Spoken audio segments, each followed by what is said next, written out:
Live? Okay. Hello, this is McD the Beast, and this is McD Sports 4 coming to you today. Titans pulled off the upset against the Bills. They won 34-31 in a wild game. I'll admit it did not look pretty early. The Tannehill interception. Uh, they were down 6-0. They were lucky the defense held them to field goals, which was great. But Derrick Henry went off, 76-yard touchdown, and kind of never really looked back from there. It went back and forth. Bills went up 31-24. We went ahead, kicked a field goal, make it 31-27, hit the touchdown, 3:05 left. A few big plays from this game down the stretch on the Bills side. Obviously, that holding call that took away a 100-yard kickoff return for a touchdown. That was huge. And then obviously the 4th and 1 here at the end. Um, Josh Allen kind of slipped. The line couldn't get a push, and he was stopped short. I do not, in my opinion, Sean McDermott I think did make the right call. Um, he got the first down, third down. I'm gonna get into that in a second. Um, he slipped. I do not blame Sean McDermott for that call. I think Sean McDermott made the right call there to go for the win, but it just came up a bit short. Speaking about the play there from the third down, he did not get that first down. The ball was a half-yard short, in my opinion. He didn't get it. I'm not being biased. He did not get that first down. That was the right call, 4th and 1. That was absolutely the right call. And I do think this repping crew was kind of suspect, um, because they took forever on some of these calls, like huddling for it felt like for hours and hours. But at the end of the day, it was a hell of a game. Give credit for the Bills. Um, and Basically, I think that the Bills and the Titans might face each other in the playoffs. We'll see what happens. Um, but it's a huge win for the Tennessee Titans at home. They needed this one. They have Kansas City next week. Patrick Mahomes is going to lay up that secondary. But give this defense credit. They made plays when they had to. They bend but didn't break. Derrick Henry ran all over this Bills defense with 3 touchdowns. And Ryan Tannehill, I mean, not his best game, but he made throws. He that interception was horrible. He had Derrick Henry on the flat when I forget if it was second or third down, but it was second and two, third and two. Should have just hit in the flat. But in my opinion, at the end of the day, it was a hell of a game. It'll be one to remember. Titans won 34-31. So what a big win there. I want to talk about the NFL games that happened. I didn't get a chance to talk about them yesterday. I couldn't hop on YouTube live here, so I'm just going to talk about the NFL games that happened throughout the week. Just give you my quick thoughts on them, and then I want to talk about an incident involving a Pac-12 team in college football. So we'll kick off with Thursday. Bucks won against the Eagles 28-22. Um, Listen, the Bucks, they got out. Give the Eagles credit; they fought back. They made the game interesting. But at the end of the day, the better team won. The Eagles, in my opinion, I mean, I don't think they're horrible, but I don't think they're that good. The Bucks, I think, are going to run away with the NFC South. Look at the Sunday games now: Dolphins, Jags. Hey, you gotta feel good for the Jaguars. They went ahead, got their first win of the season in front of their fans. So you got at the home stadium. So you gotta feel happy for the Jaguars. If you're the Dolphins, Brian Flores, I don't know where you go from here though. It is absolutely rough in Miami right now. 1-5, just nothing's going right. Packers, they beat the Bears 24-14. Big win for the Packers on the road. Always a big win when you get a win against a divisional opponent on the road. The Bears are who we thought we were. I mean, in my opinion, I think the Bears are a 500 team. Maybe they'll pull off an upset or two, but I still think Nagy's on his way out, and I just don't buy into the Bears. I just don't. I think yesterday proved it. Bengals, Lions. The Bengals, they won 34-11 on the road. There was questions about Joe Burrow. He went into the hospital with I think a laceration on his throat, if I'm not mistaken. But he looked very good. The Bengals looked very good. They were in control of this whole entire game. The Lions, they're the worst team in football, yes, but at the same time, I still think this team isn't like absolutely horrible because I still see fight from the Lions. I do. And maybe not this game, but I've seen it against the Ravens. I've seen it against the Vikings. I saw it against the Niners. I saw it against the Packers. So I think that the Lions, I don't think they're like one of these god awful teams, but they're not. They're definitely the worst team in the NFL. Texans Colts. I want to congratulate the Colts on being placed second place in the AFC South, or finishing second in the AFC South, because that's basically what this game determined to me. Texans are horrible. The Colts, uh, they win 31-3. Congratulations on finishing second in the AFC South. Rams, they beat the Giants 38-11. I looked at the scoreboard and I was like, great, the Rams are going to try to struggle bust through this game against the Giants. And then next time I look at the scoreboard, it's 28-3 Rams. The Giants they might be the second worst team in the NFC.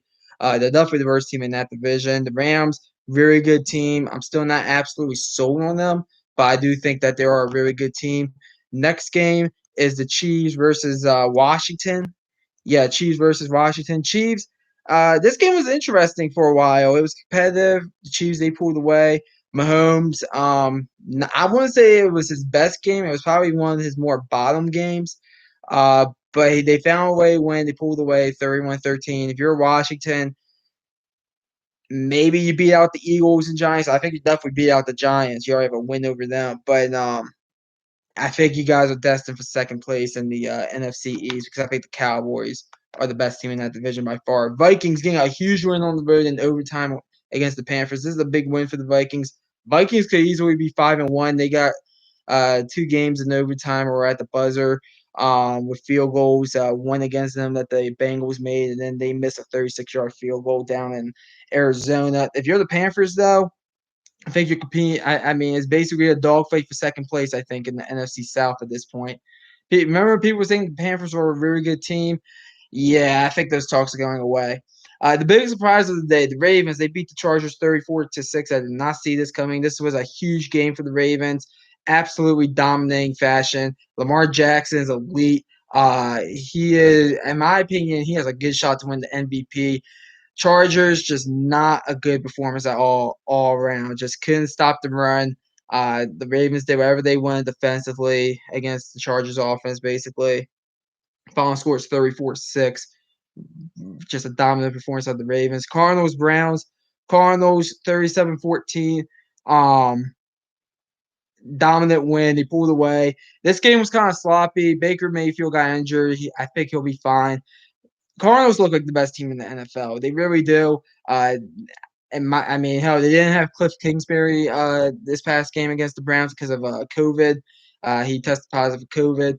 More about COVID in a second. But the Cardinals dominant win on the road against the Browns. Browns, you're two games behind the Ravens. I think you're better than the Steelers. I think you're better than the Bengals.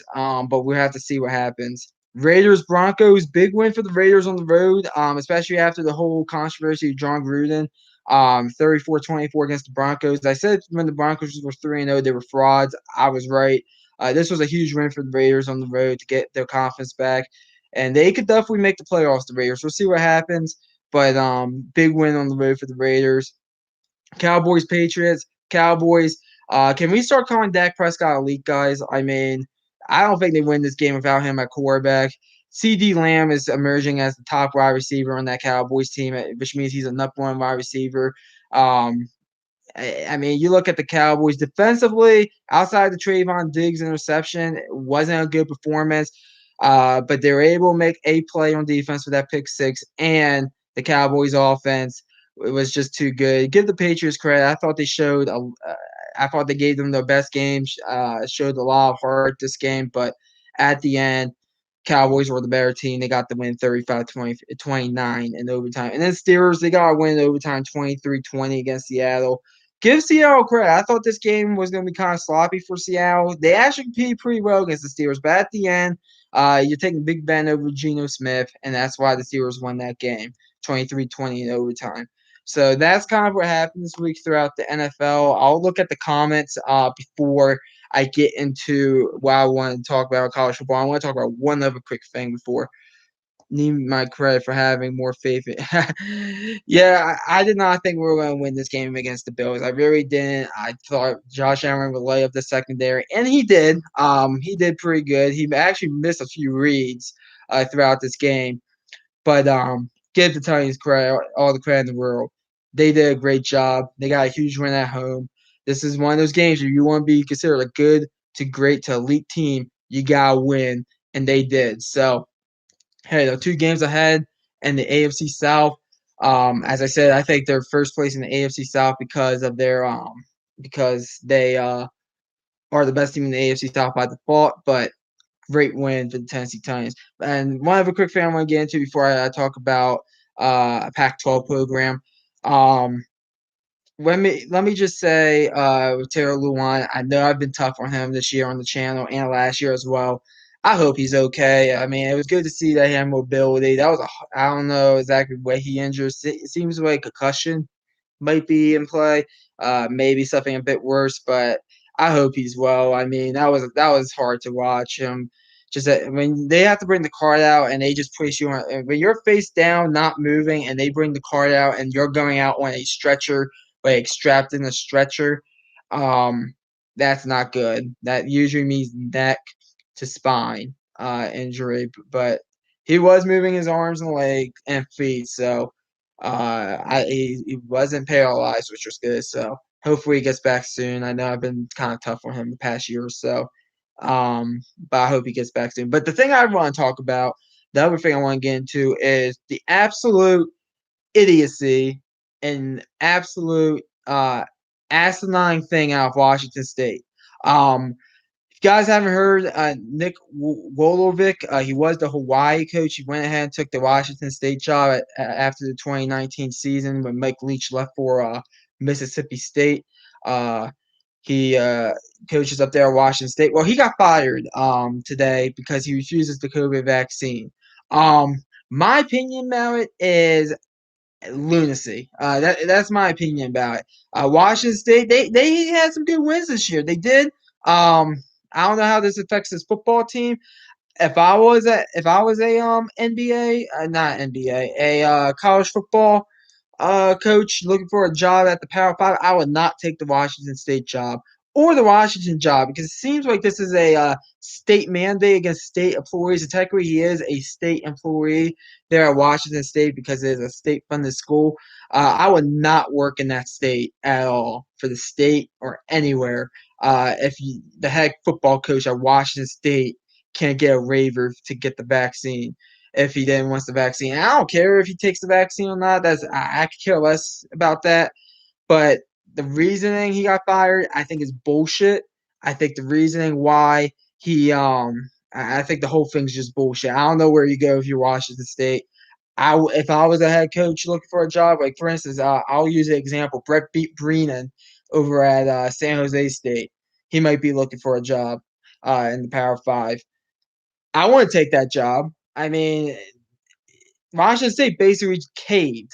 They caved. They had a good football coach that won some games. And listen, I know it's tough to win at Washington State, but they had a good football coach that won some games. The team looked decent, and the season's just over for Washington State over that. The whole thing just angers me. I just wanted to come out and say that real quick. I'm very disgusted with that situation, and I wish Nick Wolvick well. I really do. He should not have been fired for the reason he got fired.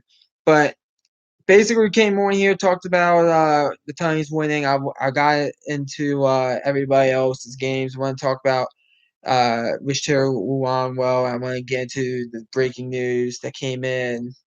I guess it came in around 7, 8 o'clock Eastern Standard Time. Um, and listen, the Bills, as I said, they're a good team. They're bounce back. But Titans, 34-31 in the upset. 4-2. Thanks for watching.